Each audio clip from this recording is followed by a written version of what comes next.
नमस्कार, मैं डॉक्टर गोपा चक्रवर्ती मेरे चैनल पे आपका स्वागत करती हूँ। छोटे बच्चों को क्या सीखना चाहिए और छोटे बच्चों को क्या सिखाना चाहिए। वैसे ये वीडियो पेरेंट्स के लिए और टीचर्स के लिए दोनों के लिए बहुत लाभदायी होने वाला है। वैसे जो टीचर्स होते हैं वो भला मेरे वीडियो क्यों देखेंगे, लेकिन चलो भूले भटके अगर कोई देख लें या कोई एकदम नए हैं और वो भविष्य में सिखाना चाहते हैं तो उनके लिए भी कुछ गाइडलाइन मिल जाएगा और जो पेरेंट है उनको भी पता चल जाएगा कि भाई हमारे बच्चे क्या सीखेंगे या उनको क्या सिखाना चाहिए। मैं यहाँ पर क्लासिकल म्यूजिक की ही बात करूँगी। किस एज की मैं बात कर रही हूँ? 3 या 3.5 साल से 6 साल तक। कुछ लोग कहते हैं कि 5 साल के नीचे नहीं सीखना चाहिए। मैं इस बात को नहीं मानती हूँ, क्योंकि कुछ बच्चे बहुत ज़्यादा एंथुजियास्टिक होते हैं, बहुत हाइपर होते हैं और उनके पेरेंट्स को ऐसा लगता है कि बच्चा अगर राइम सीख रहा है, फिल्मी गाने सीख रहे हैं या इंग्लिश रैप म्यूजिक सीख रहा है तो क्लासिकल म्यूजिक क्यों ना सीखे। ये मैं भी ये बात को मानती हूँ। अगर उनके घर का वो परिवेश है, उनका घर का माहौल ऐसा है कि संगीत उनको सबको पसंद आता है, उनके मम्मी पापा दादा दादी नाना नानी सबको पसंद आता है और वो चाहते हैं उनके जो छोटे किड है वो कुछ अच्छा सीखे। अगर बचपन से ही उनके कानों में क्लासिकल म्यूजिक का कुछ स्वर उनके कानों में पड़े और वो इस इंटरेस्ट को डेवलप करे तो उसमें कोई बुरी बात नहीं है, बल्कि अच्छा है। अब मैं बताती हूँ कि ये एज में क्या होता है और इस एज में किस तरीके से हमें यानी टीचर को म्यूजिक को इंट्रोड्यूस कराना चाहिए। इसमें से कुछ बच्चे ऐसे हो सकते हैं कि वो बचपन से ही अपने मम्मी पापा को या ग्रैंड पेरेंट्स को गाना गाते हुए बजाते हुए सुने हैं। ये बहुत कॉमन है वेस्ट बंगाल में, क्योंकि वेस्ट बंगाल में बहुत सालों से अपने छोटे छोटे बच्चों को या उनके पेरेंट, उनके दादा दादी नाना नानी बहुत अच्छा गाना गाते हैं, वो सुन के वो बड़े होते हैं तो उनको इंटरेस्ट वैसे ही डेवलप हो जाता है। लेकिन ऐसे ब्लेस्ड सब बच्चे नहीं होते हैं। उनके हो सकता है कि उनके पेरेंट्स इस तरीके का मतलब संगीत से अच्छा लगता है लेकिन वो खुद नहीं गाते हैं। पहली बात तो ये है कि इन बच्चों के साथ बहुत पेशेंस रखना पड़ता है, क्योंकि अगर टीचर बहुत गुस्से वाले हैं, नहीं मैं ऐसे गुस्से वाली नहीं हूँ, और या तो पेशेंस इतना नहीं है तो थोड़ा सा मुश्किल होता है बच्चों को टैकल करना। क्योंकि बच्चों के साथ अगर हम बहुत जल्दी अपना पेशेंस खोएंगे या हम अपना दिखाने की कोशिश करेंगे कि तुम्हें कुछ नहीं आता तो वो बच्चों के ऊपर एक नेगेटिव इफेक्ट पड़ता है और हो सकता है वो बच्चा बचपन से ही संगीत से बहुत दूर भाग जाए। तो ऐसे टीचर आपको चुनना चाहिए अगर पेरेंट्स सुन रहे हैं या आप अगर मेरे वीडियो देख रहे हैं जो आप बच्चों को सिखाते हैं, उनको ये बात पहले से ही ध्यान में रखना चाहिए। दूसरी बात है कि हम लोग जो फॉर्मल ट्रेनिंग देते हैं क्लासिकल का, उसमें क्या होता है, पहले अलंकारों की प्रैक्टिस होता है, उसके बाद राग आ जाता है। राग में छोटा ख्याल, स्वर मालिका, बंदिश, आलापन उसके बाद आता है। फिर धीरे धीरे वो थोड़ा हायर लेवल में जाता है, उसकी बात मैं आज नहीं करूँगी। तो पहले से ही अगर हम एक 10 साल का बच्चा या 15 साल का बच्चा को जो सिखा रहे हैं वही चीज़ अगर हम छोटे बच्चे जो 3.5 साल या 4-5 साल के बच्चे सीख रहे हैं उनको सेम चीज़ सिखाएंगे तो ऑब्वियसली वो बोर ही होने वाले हैं। क्योंकि पहली बात तो यह है कुछ बच्चों को तो पढ़ना भी नहीं आता है। आजकल के बच्चों को हिंदी पढ़ना, जो थोड़े मेट्रोपॉलिटन सिटीज़ वगैरह में रहते हैं उनको हिंदी पढ़ना नहीं आता। ये तो पेरेंट्स का कर्तव्य है कि भाई उनको थोड़ा सा हिंदी सिखाए, क्योंकि हमारे जो म्यूज़िक के बुक्स है आगे जाके भी है बहुत ज़्यादा इंग्लिश में मिलता नहीं है, तो वो बहुत उनको परेशानी होती है, बाद में परेशानी होती है। शुरू में तो बुक्स वगैरह मिल जाता है, शुरू से ही उनको बोलिए कि नहीं हिंदी में पढ़ो, क्योंकि बच्चों का ग्रास्पिंग बहुत ज़्यादा होता है, वो एट ए टाइम 3 से 4 लैंग्वेज सीख सकते हैं। तो आप उनको शुरू से ही हिंदी का इंट्रोड्यूस करा दो ताकि वो भविष्य में जाके उनको और भी सुविधा हो बुक्स वगैरह मिलने के लिए, नोटेशंस वगैरह मिलने के लिए। ये तो हुआ एक बात। दूसरी बात है कि अलंकार अलंकार भी आप 10 से 12 ही सिखाइए, उससे ज्यादा नहीं। अगर वो आपसे 3-4 साल सीख रहे हैं तो 10 से 12 अलंकार के अलावा आप उनको बहुत भारी भरकम अलंकार देके इतना बर्डन उनको मत दीजिए, क्योंकि पहले तो छोटे बच्चे जो होते हैं थोड़ा सा तुतला की बात करते हैं, तो वो तुतलेपन में अगर इतना फल कराते हुए जो अलंकार है वो गा नहीं पाएंगे, और वो अगर किसी को सुनेंगे, मतलब उससे थोड़े बड़े जो उनको सुनेंगे और उनको नहीं आएगा, बच्चों को नहीं आएगा, वो दूसरे का सुन के कॉम्प्लेक्स पैदा हो जाता है कि मुझे क्यों नहीं आ रहा है, ये क्या मेरे में कोई कमी है, या उनके पेरेंट्स को ऐसा लगता है कि ये बच्चों में कोई कमी होगी इसलिए वो नहीं गा पा रहा है। उसका कैपेसिटी के हिसाब से उनको गाना है। इसके बाद आती हूँ मैं रागों की। देखिए, अल्टीमेट उनको राग सीखना है, लेकिन बहुत छोटे बच्चों को बहुत ज़्यादा राग नहीं सिखाना चाहिए। 6 साल की उम्र तक उनको 3 से 4 राग ही सिखाना चाहिए।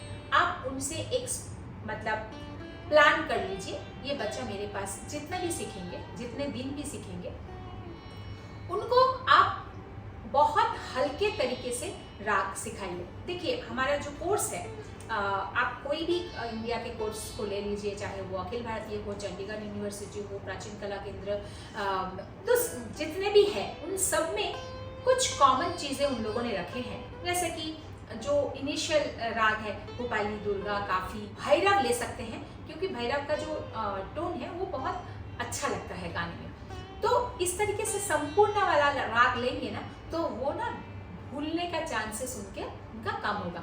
भूपाली में भी 2 स्वर वर्जित है, क्योंकि देखिए भूपाली में सारे गा धा सा सा धा पा गा रे सा, कोई ऐसा नहीं है कि आरोह में वर्जित है अवरोह में लेना है, वो उसी में कंफ्यूज ज्यादा होते हैं। जहां पर अवरोह में भी लेना है, अब मतलब आरोह में नहीं लेना है स्वर, अवरोह में लेना है, वहां पर कंफ्यूजन ज्यादा होती है। तो एकदम क्लियर कट भूपाली में 2 स्वर वर्जित है, बस वही प्रैक्टिस करेंगे तो उनको आदत पड़ जाएगा। काफी बहुत इजी राग है गाने को कोमल करना है। तो कोमल स्वरों का जो मतलब कंसेप्ट है वो काफी से आ जाता है।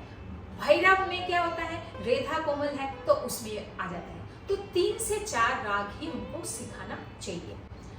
जो पेरेंट्स और जो बच्चे बहुत एंथुजियास्टिक हैं या बहुत टैलेंटेड हैं, उन्हीं को एग्जाम के लिए बोला जा सकता है, अदरवाइज नहीं। बहुत बचपन से अगर एग्जाम देना शुरू करते हैं, मैंने ऐसा देखा है कि बाद में ना उनका इंटरेस्ट लो होने लगता है। क्यों? क्योंकि जब छोटे होते हैं इतना सोच समझ के वो एग्जाम नहीं देते हैं, ऐसे ही खेल खेल में देना शुरू करते हैं। लेकिन उसमें बहुत सारी ऐसी चीज है, जैसे थियोरी है, वो बिना सोचे समझे थियोरी लेके आ जाते हैं, बाद में उनको कुछ याद भी नहीं रहता है। मैंने ऐसा देखा है कि उनको फिर से दोबारा से उनको सीखना पड़ता है या सिखाना पड़ता है।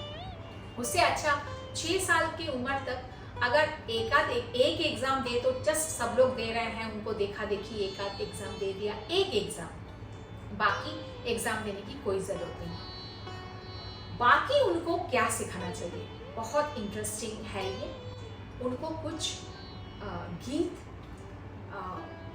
जिसको हम लाइट म्यूजिक बोलते हैं, वो आप सिखा सकते हैं। उसमें से मैं कुछ गाने बता देती हूँ, जैसे कि बहुत छोटे छोटे जो राइम जैसे होता है, या छोटे छोटे भजन जो है, अगर आपको भजन गाना पसंद है या गवाना पसंद है, तो उनको ये जैसे अच्युतम केशवम है, तुम ही हो माता पिता तुम ही हो है, ये सब गाने एकदम से, जैसे अच्युतम केशवम गाने में एक ही सुर में पूरे अंतरे, जैसे हम लोग पोएम बोलते हैं, तो पोएम में क्या होता है, वर्ड्स सिर्फ अलग हो जाता है, हम लोग भर करके बोलते जाते हैं। ठीक इसी तरीके से एक ट्यून को अगर कोई सीख लेता है तो सेम ट्यून में सेम वर्ड्स है ना, तो उनमें क्या होता है, खाली वर्ड्स चेंज हो जाता है। तो उन बच्चों को वर्ड्स याद रखना पड़ता है, बाकी तो ट्यून तो सेम है, रिदम सेम है। ये सीखना बहुत इजी रहता है। और अगर कोई छोटा बच्चा कहीं पर किसी के सामने अच्युतम केशवम गाना गाता है, तो उसका ना एक अलग सा दर्जा उनको मिल जाता है, अरे ये बच्चा को बहुत अच्छा आता है। और क्या होता है कि कुछ गाने ऐसे होते हैं कि लोग उसके साथ कनेक्ट कर सकते हैं। अगर कहीं पर भी कोई भी धार्मिक अनुष्ठान में कोई पूजा वगैरह में अगर वो छोटा बच्चा वो गाना गाता है और वो गाना सब लोग साथ में गाने लगते हैं और वो बच्चों को बहुत पसंद आता है, अरे मेरे साथ गा रहे थे लोग। इसी तरीके से कुछ इंग्लिश गाना भी आप सिखा सकते हैं, क्योंकि बच्चे इंग्लिश गाना जल्दी सीखेंगे अगर वो इंग्लिश मीडियम में पढ़ते हैं और वो अपने फ्रेंड सर्कल को सुना सकते हैं, क्योंकि अच्युतम केशवम वो फ्रेंड सर्कल को सुनाएंगे नहीं, तो फ्रेंड सर्कल में जो सुना सकते हैं ऐसे गीत वो, जैसे कि आपको ये थोड़ा सा रिसर्च करना पड़ेगा कि बच्चों में कौन सा गाना अभी चल रहा है। हर 5 साल 6 साल में गाना बदल जाता है, ट्रेंड बदल जाता है, तो आपको जो टाइम में आप है उस टाइम को देखते हुए उस टाइम पे ट्रेंडिंग में कौन सा गाना है, भले उसको टूटा फूटा आ रहा है लेकिन थोड़ा बहुत अगर वो गा सकेगा तो उसका एक अलग इमेज बन जाता है अपने फ्रेंड सर्कल में। इसमें क्या होता है, गाना का जो ट्यून है, देखिए इंग्लिश सॉन्ग हो या जो कोई भी छोटे मोटे जो एकदम इजी सॉन्ग हो, उन सब गानों में ना ट्यून का बहुत मारामारी नहीं होता है, थोड़ा इजी ट्यून होता है, लेकिन वर्ड्स का बहुत बड़ा खेल होता है। अगर प्रॉपर तरीके से रिदमिक वे में अगर वो वर्ड्स को बोले ना तो किसी को भी अच्छा लगता है, लोग सुनने में, और उनको ऐसा लगता है कि इसको बहुत अच्छा सेंस है। सेंस की बात नहीं है, वो आपकी जो टीचर सिखा रहे हैं या गुरु सिखा रहे हैं उसकी कमाल है कि वो किस तरीके से उसको सिखा रहे हैं। एक शब्द को बार बार करके बोले, बार बार करके बोले, आ ही जाएगा। इसके अलावा एक बहुत अच्छा काम बच्चों के साथ हो सकता है, वो ये है कि या तो उनको कीबोर्ड नहीं तो आपको हारमोनियम सिखाना चाहिए। आपके पास कोई बच्चा आ रहा है या आप पेरेंट हैं तो आप टीचर को इंसिस्ट कीजिए कि उनको थोड़ा बहुत बजाना आना चाहिए। देखिए, अगर आप लॉन्ग टर्म के लिए क्लासिकल म्यूजिक सीखने वाले हैं या आपके सिखाने वाले हैं आपके बच्चों को, तो अल्टीमेटली आपको हारमोनियम सीखना ही सीखना है। Why not from today? अभी से अगर आप उनको सारेगामा हुआ, स्वर मालिका हुआ, कुछ इजी गाना हुआ, बर्थडे सॉन्ग हुआ, जैसे कि अभी तो ट्विंकल ट्विंकल लिटिल स्टार कोई गाते नहीं है, उसके और भी बहुत ट्विंकल आ गया है, बहुत नए नए गाने आ गए, तो उसी तरीके का कुछ गाने उनको बजाना सिखा दीजिए। नॉट नेसेसरी उनको आप नोटेशन सिखाइए। देखिए, बच्चों को ना नोटेशन सिखाने की कोई ज़रूरत नहीं होती है। बच्चों को अगर खाली आप बता देंगे कि तुम इधर से बजाओ और खुद बजाओ, आप देखेंगे जस्ट उनको उनके साथ रहने दीजिए थोड़ी देर, कुछ भी बजाने दीजिए, धीरे धीरे ना वो बच्चा सुन सुन के बजा लेते हैं। उनको नोटेशन की ज़रूरत पड़ती है बड़ों लोगों को, जो उनको बहुत लगता है कि नहीं अभी तो मुझे बजाना अच्छे से नहीं आएगा तो मेरे को नोटेशन। अगर उनके पास हारमोनियम क्योंकि थोड़ा कॉस्टली होता है, मैं हमेशा बोलती हूँ बच्चों को टैकल करना बहुत मुश्किल होता है, बच्चे उसके साथ बैठ नहीं पाते हैं, हाथ पहुँचता नहीं है, उससे अच्छा कि छोटा सा एक कीबोर्ड। लेकिन कीबोर्ड में तो अलग 2 तरीके का सिखाया जाता है, एक ईस्टर्न स्टाइल है, एक वेस्टर्न स्टाइल है। वेस्टर्न स्टाइल का मुझे मतलब मैं खुद नहीं सिखाती हूँ तो मैं कह नहीं सकती, लेकिन अगर आप सारेगामा को या राग को, कोई गाना को, कोई राइम को अगर आप चाहो विथ रिदम आप सिखा सकते हैं।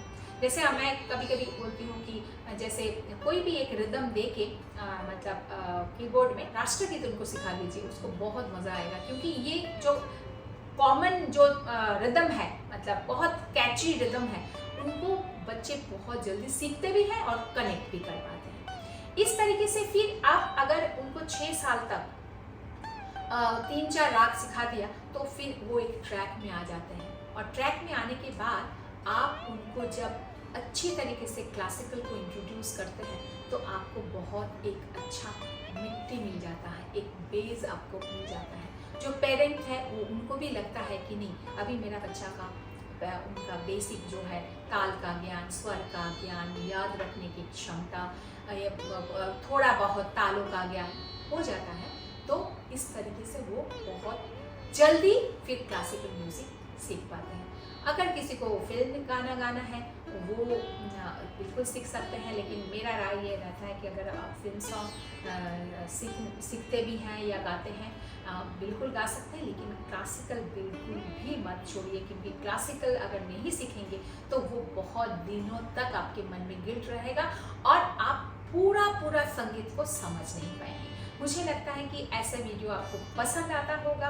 अगर आपको पसंद आया है भाई, तो फिर आप अपने म्यूजिकल फ्रेंड सर्कल को या कोई अपने पेरेंट को आप शेयर कर सकते हैं। वीडियो तो अच्छा लगा ही होगा ना, तो फिर मार दीजिए लाइक, क्यों कंजूसी कर रहे हैं, सब्सक्राइब कर दीजिए।